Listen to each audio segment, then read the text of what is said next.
Hello everyone, good morning सभी को। और इस वीडियो में मैं बताने जा रही हूँ आरआरबी एनटीपीसी यूजी के लिए स्ट्रेटजी कि आपको कैसे पढ़ना है, क्योंकि सिर्फ 20 दिन ही बाकी हैं और हमें अभी सीबीटी 2 के लिए अच्छे से प्रैक्टिस करनी है। सो उससे पहले मैं ये बताना चाहूँगी कि जिनका भी यूजी में नहीं हुआ है वो निराश ना हो।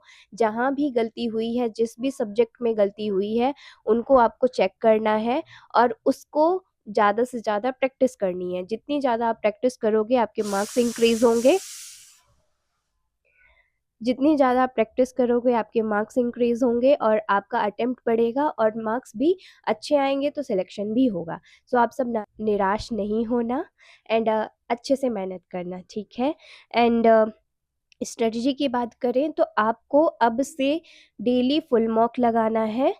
सीबीटी 2 का प्लेटफॉर्म टेक्स्ट बुक है, ऑलिव बोर्ड है, द पंडित है, आरबी रिवोल्यूशन है, आप कहीं से भी लगा सकते हो, ठीक है। टेक्स्ट बुक में ये रहता है कि आपको बहुत सारे चैप्टर टेस्ट भी, सेशनल टेस्ट भी मिल जाते हैं, तो उससे भी आपकी प्रैक्टिस हो जाती है। टेक्स्ट बुक का एक एक्स्ट्रा फ़ायदा है मॉक के लिए। सो सब्जेक्ट वाइज भी मैं बता देती हूँ। एडवांस मैथ्स में पहले एडवांस होता है, अर्थमेटिक होता है, तो अर्थमेटिक ज़्यादा फोकस करता है आरबी में, आरआरबी में। तो आप एक काम करना, अर्थमेटिक के लिए थोड़ा ज़्यादा प्रैक्टिस करना, एडवांस में फॉर्मूले वगैरह जल्दी से रिवाइज कर लो सारी चीज़ें, और ज़्यादा ज़्यादा थोड़ा बहुत ट्रायंगल, सर्कल और ज्योमेट्री एंड मेंसुरेशन में ट्रायंगल, सर्कल तो अच्छे से पढ़ लेना। उसके अलावा ट्रेपेजियम हो गया और पिरामिड हो गया, इन सबको भी थोड़ा थोड़ा प्रैक्टिस कर लेना। फिर उसके बाद रीजनिंग में तो आपको सिर्फ चैप्टर टेस्ट या फिर आपके पास अगर सेशनल टेस्ट है तो उनकी प्रैक्टिस कर सकते हो। फिर आता है जीएस। जीएस में है GK, GS and current affairs. तो करंट अफेयर्स आपको लास्ट 6-7 मंथ के कंप्लीट करने हैं। उसके अलावा जीएस में आप कोर सब्जेक्ट जो है उनको जल्दी पढ़ना, जैसे हिस्ट्री, ज्योग्राफी, पॉलिटी, इकोनॉमिक्स, इनको अच्छे से कंप्लीट कर लो रिवीजन में। अगर टाइम मिलता है तो थोड़ा बहुत साइंस के शुरू के दो चार चैप्टर आप कर लेना, या फिर साइंस के चैप्टर वाइज जो टेस्ट हैं टेक्स्ट बुक में वो भी कर लोगे ना, तो अच्छी प्रैक्टिस हो जाएगी क्वेश्चंस की, वो कर सकते हो। फिर स्टैटिक में डांस हो गया, फोक डांस हो गया, क्लासिकल डांस हो गया, थोड़ा थोड़ा इनको कंप्लीट करना, स्पोर्ट्स कंप्लीट कर लेना।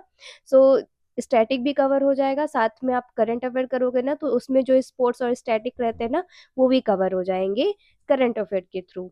सो इतनी सारी चीज़ें हैं, बस ज़्यादा स्ट्रेटजी नहीं है, बस आपको ज़्यादा से ज़्यादा प्रैक्टिस करनी है और मॉक लगाने हैं। मॉक का अच्छे से एनालिसिस करना है। एनालिसिस कैसे होगा, आप एक मॉक लगाए, मॉक लगाने के बाद उसमें जो जो गलती हुई है उनको चेक करना। जिसको आप अटेम्प्ट जिस भी सब्जेक्ट को आप अटेम्प्ट नहीं कर पाए हो, जिस भी क्वेश्चंस को आप अटेम्प्ट नहीं कर पाए हो, उनको देखो उसमें क्या लगना चाहिए था, कैसे सॉल्व होगा वो चेक कर लेना। साथ में अगर वो चैप्टर नहीं रिवाइज है अच्छे से तो उसको एक बार पढ़ लेना। इतना करना है आपको, डेली करना है और कुछ भी नहीं, बस मॉक लगाना है, प्रैक्टिस करना है, रिवीजन करना है, सिर्फ 3 चीज़ें और उसके अलावा कुछ नहीं।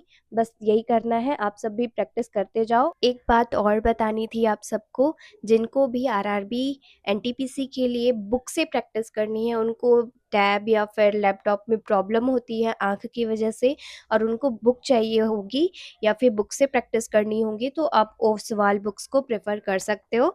ये मैंने मंगाई थी, प्रैक्टिस करने के लिए ही मंगाई थी, ये ओसवाल बुक्स है और ये आरआरबी के लिए है। ऐसे ही सीजीएल के लिए भी आती है। सीजीएल में 3 बुक है, वॉल्यूम 1, वॉल्यूम 2 एंड वॉल्यूम 3, जिसमें वॉल्यूम 1 एंड 2 में एडवांस है, वॉल्यूम 3 में अर्थमेटिक है।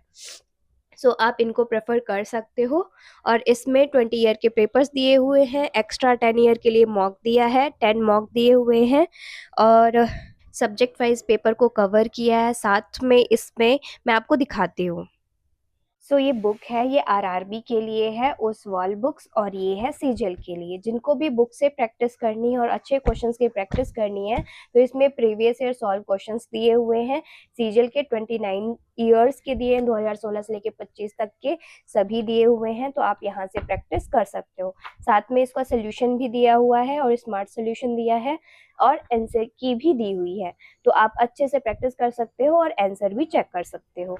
ऐसे ही आरआरबी के लिए है और इसकी और भी 2 बुक है जो लाइब्रेरी में रखी हुई है, उसको मैं आपको बाद में दिखा दूंगी। तो इसमें एग्जाम पैटर्न, एलिजिबिलिटी क्या है इन सब के लिए, पे कमीशन क्या है, ये सब भी लिखा हुआ इसमें है। रीजन वाइज कट ऑफ क्या होती है, ये सारी चीज़ें। उसके अलावा सिलेबस सारी चीज़ें लिखी हुई हैं, शॉर्ट टिप्स एंड ट्रिक्स भी लिखे हुए हैं, तो आपके लिए बहुत हेल्पफुल रहेगी ये बुक। और अगर आप मेरे चैनल में जाके बायो में जाओगे तो वहाँ भी आपको इस बुक के लिंक्स मिल जाएंगी, आप वहाँ से बाय कर सकते हो। साथ में मैं इसका लिंक डिस्क्रिप्शन में डाल दूंगी, आप वहाँ से बाय करना। और साथ में कोड यूज़ करना लिली10 यूज़ करोगे कोड तो आपको 40% का डिस्काउंट भी मिल जाएगा, एक्स्ट्रा डिस्काउंट मिल जाएगा आपको। सो आप बाय कर सकते हो आरआरबी के लिए भी, सीजीएल के लिए भी। इसके लिए साथ में इसका वॉल्यूम 1, 2, 3 भी है, जो अर्थमेटिक और एडवांस की बुक है क्वेश्चंस प्रैक्टिस करने के लिए। वो जो तीनों बुक हैं वो अभिनय सर की खुद की बनाई हुई बुक है, तो आप अच्छे से प्रैक्टिस कर सकते हो, आपको एक्स्ट्रा कॉपी की ज़रूरत नहीं पड़ेगी। आप उसमें ही सोल्यूशन कर सकते हो, क्यूआर कोड भी दिया हुआ है उसमें, तो आप सीधे क्यूआर कोड स्कैन करके सोल्यूशन देख सकते हो। सो इतना ही मेरे को बताना था। And thank you. और बस इतना ही कहना था। Thank you for watching my videos. सबको अच्छे से प्रैक्टिस करना, मॉक लगाना है डेली, एंड एनालिसिस करना है, रिवीजन करना है। And thank you for watching my videos, and bye bye everyone.